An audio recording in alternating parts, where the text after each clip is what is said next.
Assalamualaikum Sobat Football United. Ya, ada sebuah artikel dari The Athletic yang ditulis oleh Laurie Whitwell, dan menurut gue ini menarik, oleh karena itulah ingin gue bahas di video kali ini. Judulnya ya, apa yang Manchester United bayarkan untuk pemainnya dan apa komentar dari Sir Jim Ratcliffe terkait dengan rencana transfer. Sir Jim Ratcliffe ini secara jelas ya mengatakan bagaimana pentingnya gaji pemain yang akan terjadi di era Manchester United di bawah Sir Jim Ratcliffe juga Ineos tentu saja. Dan ini bagaimana ya juga dalam rangka memperbaiki keadaan finansial dari Manchester United. Sir Jim Ratcliffe mengatakan bahwa ya Ruben Amorim ini melakukan pekerjaan yang bagus ya. Ini bagaimana dia ditunjuk di bulan November, dan menurut perhitungannya para pemain yang tersedia untuk Ruben Amorim ini masih belum semuanya bisa dimainkan. Misalnya ada pemain-pemain yang cedera dan juga pemain-pemain yang saat ini mungkin tidak sesuai dengan skuad Manchester United. Sir Jim Ratcliffe bahkan menyebutkan Marcus Rashford, Jadon Sancho, Luke Shaw, Mason Mount merupakan 4 pemain dengan yang mendapatkan gaji tertinggi tapi tidak bisa tersedia sejauh ini untuk Manchester United. Apakah itu mereka cedera atau mereka berada pada peminjaman dengan klub lain. Dikatakan ya, kalau Anda melihat dari 8 pemain yang menerima gaji terbesar di Manchester United, 50% dari pemain tersebut tidak tersedia untuk Ruben Amorim. Dan kalau Anda memiliki hal yang sama di Manchester City atau Liverpool, ini akan sangat berbeda ya situasi dengan mereka. Nah, di artikel ini juga diperlihatkan bagaimana kedalaman skuad dari Manchester United terkait dengan situasi kontrak. Nah, kalau gua lihat ya, yang paling saat ini tidak tersedia dengan banyak kedalaman skuad itu di lini belakang dan juga di lini depan menurut gua. Karena memang ada Chido Obi, tapi dia statusnya bukan sebagai pemain utama, tentu saja bukan sebagai pemain yang diandalkan secara reguler di tim utama untuk diturunkan dengan menit bermain yang tinggi, paling tidak saat ini proyeksinya demikian. Praktis hanya ada Højlund dan juga Zirkzee. Dan juga sebenarnya sisi sebelah kiri, penyerang sebelah kiri, di mana Rashford dan juga Sancho saat ini sedang dalam situasi peminjaman, dan ini praktis hanya meninggalkan seorang Garnacho. Dan juga di lini tengah menurut gua ini juga situasi yang juga tipis ya.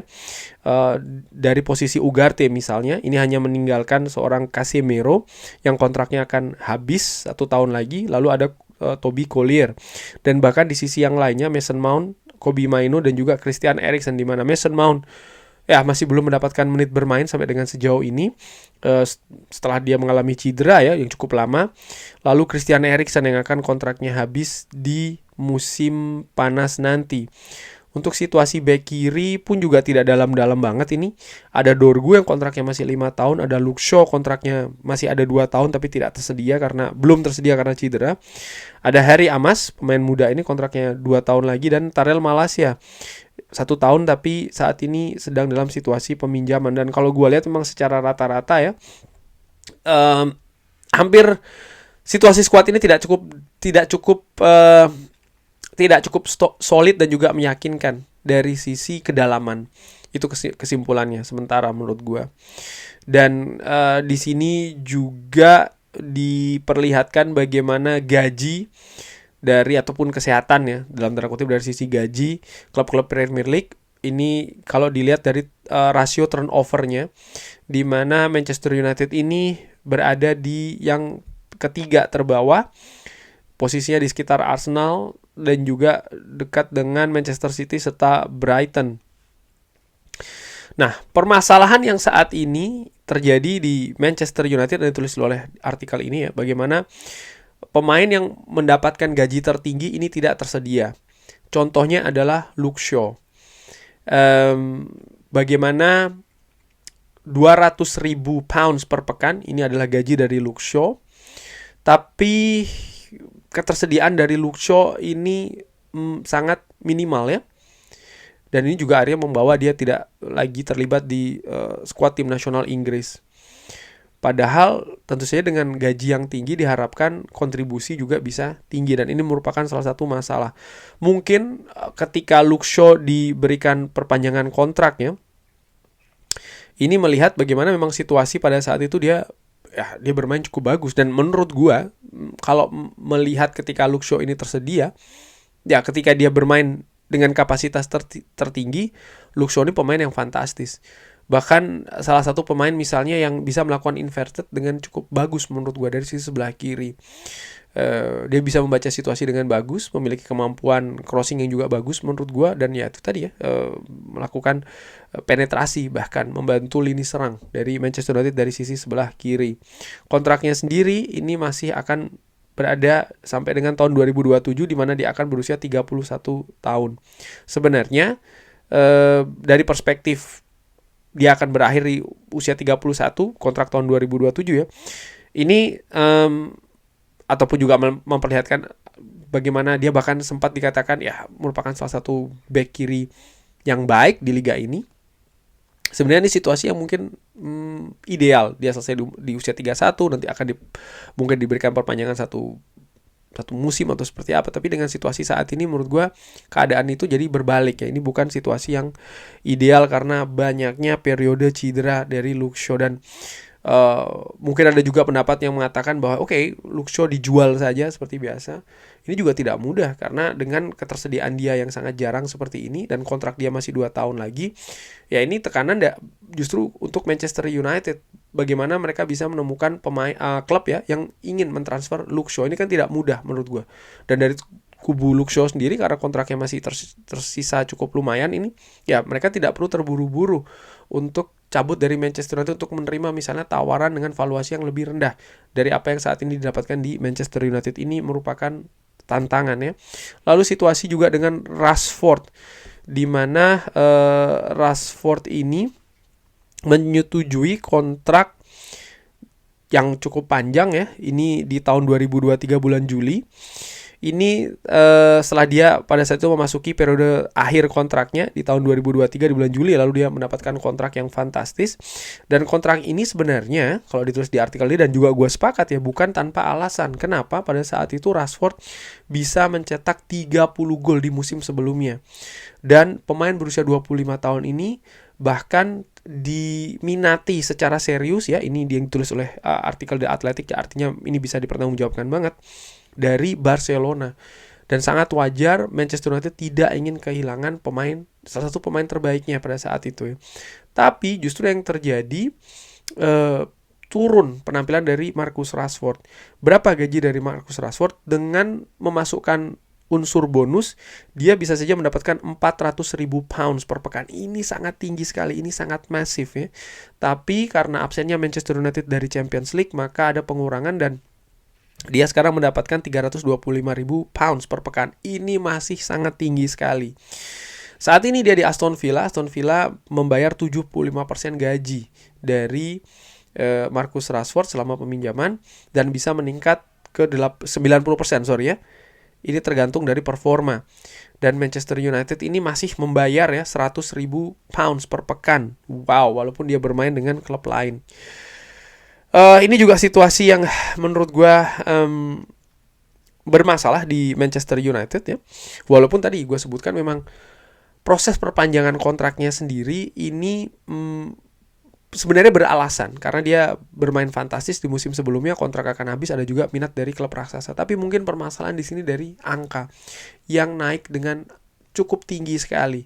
Manajemen pada saat itu menurut gue mungkin terlalu lunak ya, negosiasi dengan kubu Marcus Rashford. Dan ini sama juga ditulis di artikel ini ya dengan Jadon Sancho, yang menandatangani kontrak dengan gaji 250.000 per pekan setelah bergabung dari Borussia Dortmund di tahun 2021.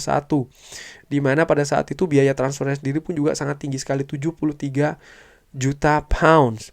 Tapi Manchester United belum mendapatkan valuasi kembali dari angka uang yang mereka keluarkan, dan juga bagaimana tingginya gaji ini membuat keterbatasan ya opsi-opsi keluar ketika dia misalnya dihukum oleh Erik ten Hag musim lalu. Ya ini lagi-lagi situasi yang menurut gue tidak ideal. Mungkin dia dinilai sebagai salah satu talenta terbaik di Eropa, tapi bagaimana angka itu tidak sesuai. Dari sini menurut gue apakah berarti Manchester United ini harus dalam tanda kutip memperketat ikat pinggang ketika ingin memberikan gaji terhadap pemain-pemain baru?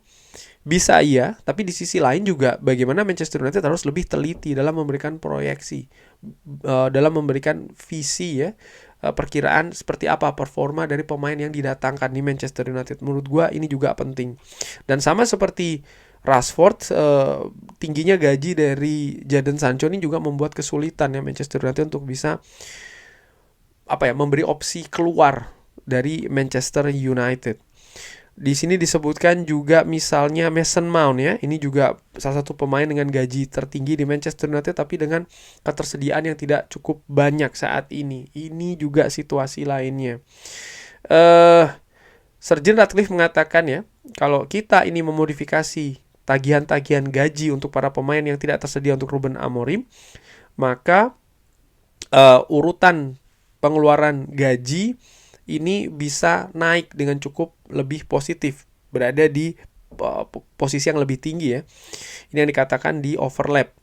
Level seperti Nottingham Forest, Everton, tidak Manchester City, karena gaji mungkin sekitar 130 juta pounds. Dan kita berbicara terkait dengan contoh Liverpool yang memiliki tagihan gaji 200 juta pounds dan Manchester City yang memiliki gaji 300 juta pounds ya. Tadi Liverpool 200 juta pounds. Itu tadi angka-angkanya. Dan bagaimana gaji dari Manchester United dibandingkan dengan rival-rival mereka. Saat ini Manchester United berada di peringkat ketiga, di bawah Manchester City dengan 412 juta pounds, lalu Liverpool 386 juta pounds, lalu Manchester United, lalu setelahnya ada Chelsea dan juga Arsenal. Tapi kalau kita melihat situasi di papan klasemen saat ini ataupun prestasi katakanlah selama beberapa musim terakhir, ya Manchester United ini terlalu banyak mengeluarkan uang dari terutama untuk gaji ya menurut gue, dan ini sangat tidak ideal. Nah ini juga disebutkan di artikel ini, misalnya Casemiro juga seperti itu ya, 300 ribu. Dan yang menarik adalah di sini disebutkan bahwa model penggajian untuk Bruno Fernandes ini sebenarnya apa yang ingin direplika atau ingin dilakukan lagi oleh Manchester United. Walaupun dia merupakan major signing ataupun salah satu pemain yang datang dengan status besar di bulan Januari 2020, dia datang dari Sporting dengan gaji sekitar 100 ribu pound per pekan. Dan ini merupakan figur yang paling modest ya di Manchester United dari sisi gaji yang dikeluarkan dan juga kontribusi yang diberikan luar biasa. Walaupun gaji tersebut ini sebenarnya double atau 2 kali lipat dari apa yang diterima di Lisbon. Lalu dia mendapatkan peningkatan gaji yang tinggi ya, luar biasa, sekitar 200 ribu pounds per pekan dengan kontrak yang ditandatangani di bulan April tahun 2022. Dan walaupun dia masih memiliki 4 tahun kontrak yang tersedia ya ketika itu. Dan ya Manchester United ini menurut gue terkait dengan Bruno Fernandes, ya gue sepakat sih, mungkin hal-hal seperti inilah yang bisa direplika untuk situasi sebelumnya. Tapi ini juga kan ada situasi dari gaji dasar ataupun gaji pertama dari pemain tersebut. Artinya ketika mengincar pemain baru, Manchester United tidak hanya bisa melihat atau jangan melihat dari biaya transfer saja, tapi juga proyeksi gaji. Berapa gaji yang diterima saat ini di klub yang saat ini diperkuat oleh pemain tersebut, lalu berapa yang akan ditawarkan oleh Manchester United. Dan ini juga harus dilihat seandainya nanti dia mendapatkan perpanjangan kontrak, akan seperti apa gajinya. Jadi hal-hal seperti itu harus juga dilihat dengan proyeksi yang lebih panjang menurut gua ya. Lalu disebutkan juga mungkin situasi dengan Ahmad pun juga bisa dilihat, ini bisa direplika lagi di Manchester United ya.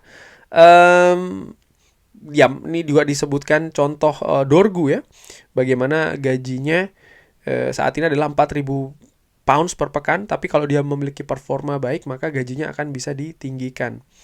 Garnacho pun juga termasuk di situ, bahwa dia menerima gaji saat ini 5.000 pounds per pekan, lebih tinggi daripada diterima sebelumnya. Tapi kalau seandainya dia memiliki performa yang bagus maka bisa jadi akan lebih tinggi lagi. Nah kali ini disinggung juga terkait dengan Kobbie Mainoo.